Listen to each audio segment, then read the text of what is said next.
তোমাদের সবাইকে দাদার কাস্টমার স্বাগতম জানাই। ক্লাস 10-এর প্রথম ইউনিট টেস্টের অঙ্ক প্রশ্নপত্র। এই ভিডিওটা সেভ করে রেখে দিও, কারণটা জানো তোমরা। এখানকার প্রশ্নগুলো মাধ্যমিকে পিআইকিউ, এবিটিএ এবং মোস্ট ইম্পর্টেন্টের মধ্যে পড়ছে। প্রত্যেকটা প্রশ্নই তোমার ইউনিট টেস্টের পাশাপাশি মাধ্যমিকে কাজ দেবে। মাধ্যমিকে কোন ধরনের প্রশ্ন আসে সেগুলো দেওয়া আছে।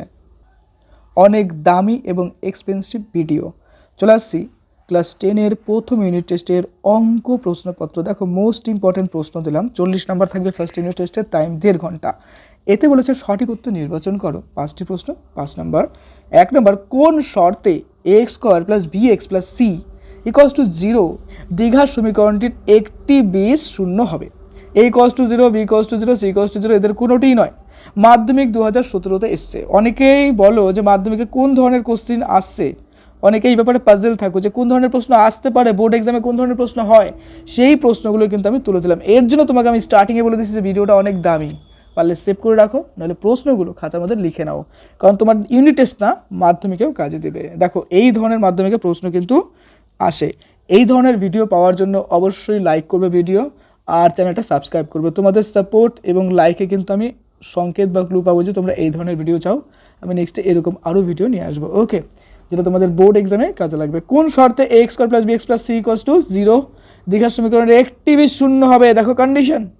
এইবার দেখো, একটি বীজ, তার মানে একটি বীজ বলতে ইংলিশে দেখে বলে রুটস, সেই রুটসের মান কি বলছে? 0, তাই না? তাহলে একটি বীজ 0, তাহলে এক্সের জায়গায় আমি জাস্ট 0 বসাবো।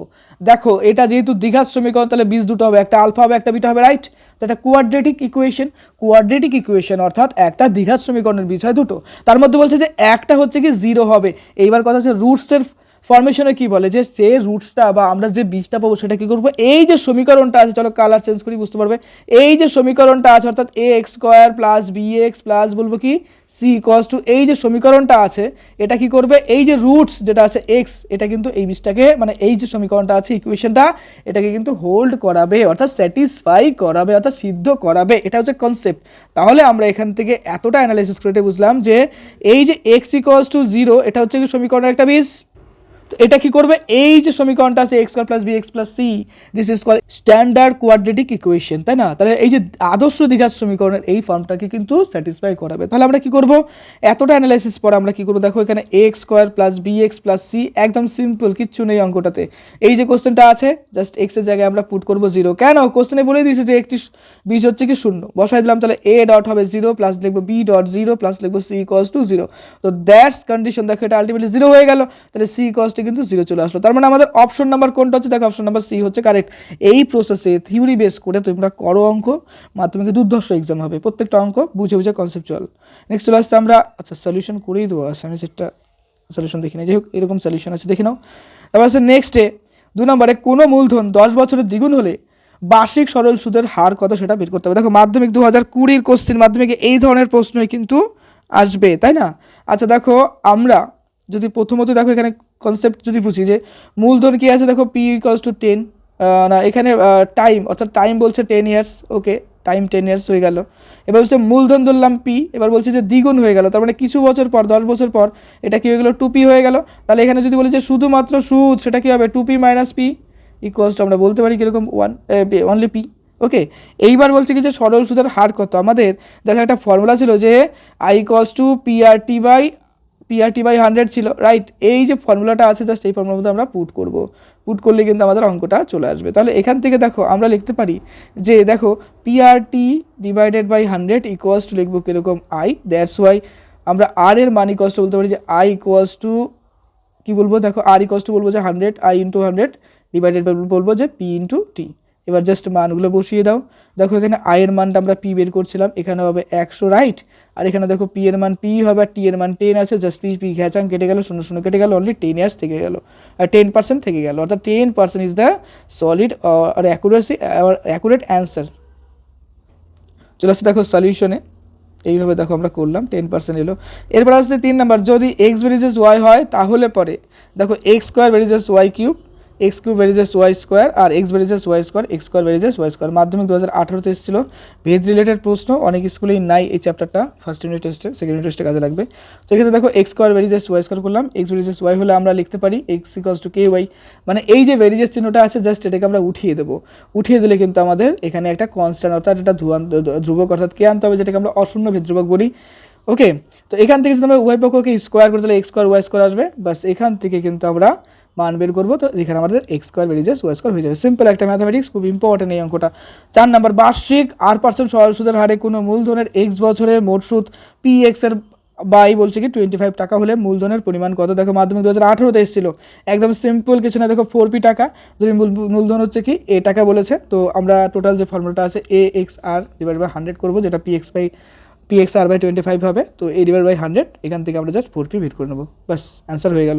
Next 5 number, x square minus 7x plus 3 equals to 0 সমীকরণের বীজদ্বয়ের গুণফল এক্ষেত্রে কত হবে সেটা আমাদের বের করতে হবে। দেখো বীজদ্বয় আমরা ধরে নিলাম একটা হচ্ছে আলফা, একটা হচ্ছে কি বিটা, তাহলে বীজদ্বয়ের গুণফল কী হবে, আলফা বিটা। আলফা বিটা মানে কি হয়, আমরা জানি যে আলফা বিটা হচ্ছে c by a, c by a বলতে এ এক্স স্কোয়ার প্লাস লিখবো বি এক্স প্লাস লিখবো কীরকম সি, এই যে সমীকরণটা, এখান থেকে সি বাই এ বলতে সি বলতে 3 আর এ বলতে কি হচ্ছে এক্সের সাথে কিছু নাই মানে 1, তাহলে লিখবো যে 3/1 ইকুয়ালস টু লিখতে পারি 3, অর্থাৎ option number C is the correct. মাধ্যমিক 2020-তে এসেছিল, দেখো মোস্ট ইম্পর্টেন্ট প্যাটার্ন এটা একটা। এবার আসছি নেক্সট সলিউশন দেখলে দেখো, তারপরে আসছে নেক্সট প্রশ্নতে বলছে দেখো নিচের প্রশ্নগুলোর উত্তর দাও। 5টি প্রশ্ন। 5 নাম্বার, 1 নাম্বার, দুটি দ্বিঘাত করণের যোগফল ও গুণফল একটি মূলত সংখ্যা হলে করণীদ্বয় ড্যাশ করণীয়। মাধ্যমিক 2019-এ এসেছিল, দেখো এটা অনুবন্ধী করণীয় হবে অ্যান্সার। 2 নাম্বার, অর্ধবৃত্তস্থ কোণ ড্যাশ সমকোণ, এটা হবে সমকোণ। One of the most important one liner question, দেখো এটা খুব মাধ্যমিকে দেয়, ইম্পর্টেন্ট প্রশ্ন, অর্ধবৃত্তস্থ কোণ ড্যাশ সমকোণ খুব দেয়, ওয়ান লাইনার প্রশ্ন শূন্যস্থানে, সেটা এটা কী হবে বলো তো, সমকোণ এটা। আচ্ছা, তারপর চলে আসছে দেখো 3 number, a x square plus 2bx plus c equals to 0 অধিকার সমীকরণের বীজদ্বয় বাস্তব এবং সমান হলে বি স্কোয়ার ইকুয়ালস টু কী হবে। এখানে দেখো মাধ্যমিক 2020-তে এসে সিম্পল একটা কনসেপ্ট, কিচ্ছু নেই। আমরা দেখো যেটা আমরা কি বলি নিরূপকের নিয়ম, বি স্কোয়ার মাইনাস 4ac যে পার্টটা হয় সেটা যখন বীজদ্বয় কী হবে সমান এবং বাস্তব হবে তখন এই পার্টটা হয়ে যাবে 0, তাহলে এখান থেকে বি স্কোয়ার ইকুয়ালস টু দেখো আমরা পড়বো 4ac, বাস কনসেপ্ট ক্লিয়ার। তোমাদের বইতে 3খানা কন্ডিশন দেওয়া আছে দেখবা দ্বিঘাত সমীকরণের 1 সম্ভবত 5 চ্যাপ্টারের আগে আছে, এটা ইম্পর্টেন্ট একটা প্যাটার্ন আর খুব আসে। এবার চলে আসছে নেক্সট প্রশ্ন, এবিসি ক্রমিক সমানুপাতিক হলে এসি ভ্যারিজেস ড্যাশ, এটা দেখো এসি ভ্যারিজেস হবে কি বি স্কোয়ার, অর্থাৎ প্রথম এবং লাস্টেরটার, অর্থাৎ বলতে পারি কীরকম যে প্রথম যেটা আছে এবং লাস্টে যেটা আছে এ এবং সি, এটার মাল্টিপ্লিকেশন ফর্ম, এটা কী হবে বি এর স্কোয়ার অর্থাৎ বি স্কোয়ার ফর্ম হবে। তোমাদের আমি ম্যাথ ক্লাস চালু করে দেবো, তো তোমরা রেগুলার ম্যাথ করবো চ্যাপ্টারগুলো তোমরা খেয়াল করবে, ইউনিট টেস্ট পরীক্ষাটা হয়ে যাক। তো সেকেন্ড ইউনিট টেস্টে যে সমস্ত ম্যাথ চ্যাপ্টারগুলো রয়েছে কমেন্ট সেকশনে করবা, আমি প্রত্যেকটা চ্যাপ্টার সলিউশন করে দেবো। আমি স্টার্টিং করেছিলাম, অনেকগুলো চ্যাপ্টার দিয়েছিলাম, কিন্তু সেভাবে তোমাদের রেসপন্স পাইনি দেখে লাস্টে অফ করে দিলাম। মোটামুটি 4-5টা বেশি হবে, 6-7টার উপরে ভিডিও করেছিলাম, একদম ফুল কনসেপচুয়াল এবং ফুল মার্কস তোলার ভিডিও। এবার ম্যাথ দাদা বলে একটা চ্যানেল আছে, ওখানে আমি করা শুরু করেছিলাম, যাই হোক তারপর আবার স্টপ করলাম। তো তোমাদের রেসপন্সটা দরকার। এরপরে দেখো 5-এ a - 2x স্কোয়ার প্লাস বলবো 3x + 5 সমীকরণটিতে এর মান ড্যাশ, এর জন্য দ্বিঘাত সমীকরণটি হবে না। আচ্ছা, এই ধরনের প্রশ্ন মাধ্যমিক এই প্যাটার্ন দেয়, দেখো বলছি কি দ্বিঘাত সমীকরণই হবে না। চিন্তা করো একটা বিয়ে হচ্ছে, যদি বরই না যায় তাহলে কিসের বরযাত্রী, তাই না? বিয়েটা কাকে নিয়ে হয়, বর বা বউকে নিয়ে, তাই না? এবার দেখা যাচ্ছে বিয়ের প্রোগ্রামে বরও নেই বউ নেই, তাহলে কী করে হবে? অর্থাৎ এখানে এতটা বলার কারণটা কি বলতো, এটা দ্বিঘাত সমীকরণ কেন হচ্ছে, যেহেতু এক্সের পাওয়ার 2 আছে, এক্স স্কোয়ার আছে দেখে দ্বিঘাত সমীকরণ। এবার আমরা এক্স স্কোয়ারটা তো 0 করতে পারি না, তো যেহেতু এক্স স্কোয়ারকে 0 করতে পারলাম না, তাহলে আমাদের a - 2টাকেই করতে হবে 0, তাহলে a - 2টাকে করে দাও 0, বাস এখান থেকে এর মান হয়ে গেল 2। এই প্যাটার্নটা মাধ্যমিকের one of the most important pattern. অনেক সময় কী হয় এইভাবে অঙ্কটা দেয়, px square plus qx plus বলবো যে আর, এইটা কখন দ্বিঘাত সমীকরণ হবে না। একই রকম এই এক্স স্কোয়ারটাকে তুমি ফিক্সড রেখে দাও, কোনো দরকার নেই, এক্স স্কোয়ার সাথে যে আছে পি সেটাকে 0 করে দাও, বাস গল্প শেষ হয়ে গেল। চলে আসছে নিচের প্রশ্নগুলোর উত্তর দাও, প্রত্যেকটার জন্য 2 মার্কস কোশ্চেন। বার্ষিক 5% সরল সুদের হারে কত টাকার মাসিক সুদ 1 টাকা হবে এই নির্ণয় করি। মাধ্যমিক 2019-এ এসেছিল, দেখো আমরা দেখবো বার্ষিক সরল সুদের যে হার সেটা 5% হারের মান, মোট সুদ i = 1 টাকা। এ তো খুব ইজি অঙ্ক, দেখো সময় t = 1/12, দেখো 1 মাস মানে কি, দেখো 1 বছর মানে কি 12 মাস, তাহলে 1 মাস = 1/12 বছর হয়ে গেল। তো আসল পি i = PRT/100, এখান থেকে আমরা যেটা আছে ক্যালকুলেশন জাস্ট মান বের করবো, দেখো 240 টাকা বেরিয়ে যাবে, হয়ে গেল। নেক্সট আসছে আর একটা মোস্ট ইম্পর্টেন্ট মাধ্যমিক 2020-তে আসা, 5x² - 2x + 3 = 0 অধিকার সমীকরণের বীজ দুটি আলফা বিটা হলে 1/α প্লাস 1/β মান কত? এটা 3 মার্কস কোশ্চেন আকারেও অনেক সময়, না 2 মার্কস আকারেই করে ম্যাক্সিমাম। দেখো 5x square minus 2x plus 3 equals to 0, এখান থেকে এর মান, বির মান, সির মান বের করে নিলাম।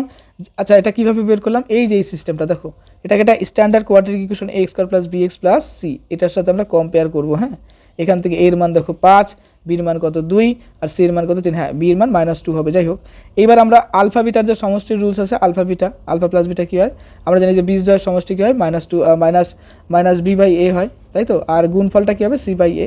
তো এই ফর্মুলাতে বসাবো, বসানোর পর আমরা মান নির্ণয় করবো, বাস সিম্পল হয়ে গেল। এবার হয়ে গেল। এবার দেখো 1/α প্লাস 1/β যেটা আছে সেটা বিটা প্লাস আলফা হবে, লসাগু করলে পারে। এবার জাস্ট মান পুট করে দেবো, আমাদের 2/3 চলে আসবে। এই তো সিম্পল একটা অঙ্ক।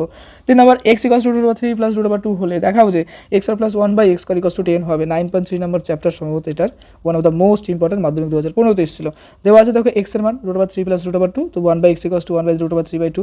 এই নিয়ম না করে তুমি অন্য অনেক নিয়ম করতে পারো। এখানে হর এবং লবকে কী করলাম আমরা, কর্ণী নিরসক যেটা সিস্টেম হয়, অর্থাৎ সার্ট রিমুভের সিস্টেম, সার্ট বলা হয়, বাংলায় বলা হচ্ছে কর্ণী নিরূপকের ক্ষেত্রে উপর নিচে সেই মানটাকে গুণ করবো, গুণ করার পর দেখো সিম্পল একটা সলিউশন।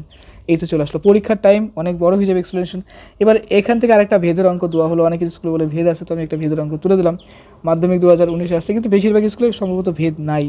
তো দেওয়া আছে দেখো x ব্রিজেস y স্কোয়ার, এখান থেকে x = k square, x = k, y = 2a, just মান ইউশন করলে পারে y স্কোয়ার = 4x হয়ে গেল। এরপরে 5-এ একটি বৃত্তের দুটি যা AB এবং AC পরস্পর লম্ব, AB = 4 সেমি এবং AC = 3 সেমি হলে বৃত্তটির ব্যাসার্ধ দৈর্ঘ্য নির্ণয় করো। এটা জিওমেট্রির প্রশ্ন।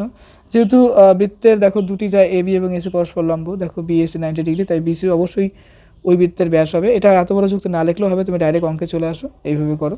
BC² = AB² plus AC square, তো এখানে 4 স্কোয়ার 3 স্কোয়ার 25, তাহলে BC = 5 সেমি চলে আসলো। এবার বৃত্তটির ব্যাসার্ধ মানে কি 5/2 সেমি হয়ে যাবে, বা শেষ। এবার আসছে নেক্সটে, দেখো ডিতে বলছে, প্রথম প্রশ্ন দেখে নাও, a/b c/d তোমাদের 1.5 নাম্বার চ্যাপ্টারের মোস্ট ইম্পর্টেন্ট। এবার 6.2 নাম্বার চ্যাপ্টারের মোস্ট ইম্পর্টেন্ট প্রশ্ন দিলাম, 2 নাম্বার একটি গাছের উচ্চতা। আর 3-এ দেখো বলছি এটা 9.3 যে চ্যাপ্টার আছে সেটার মোস্ট ইম্পর্টেন্ট। 4-এর মোস্ট ইম্পর্টেন্ট চ্যাপ্টার হচ্ছে কি বলতো, এটা 5.3 নাম্বার যে চ্যাপ্টার আছে 5.3, তার থেকে নেওয়া ইম্পর্টেন্ট প্রশ্ন।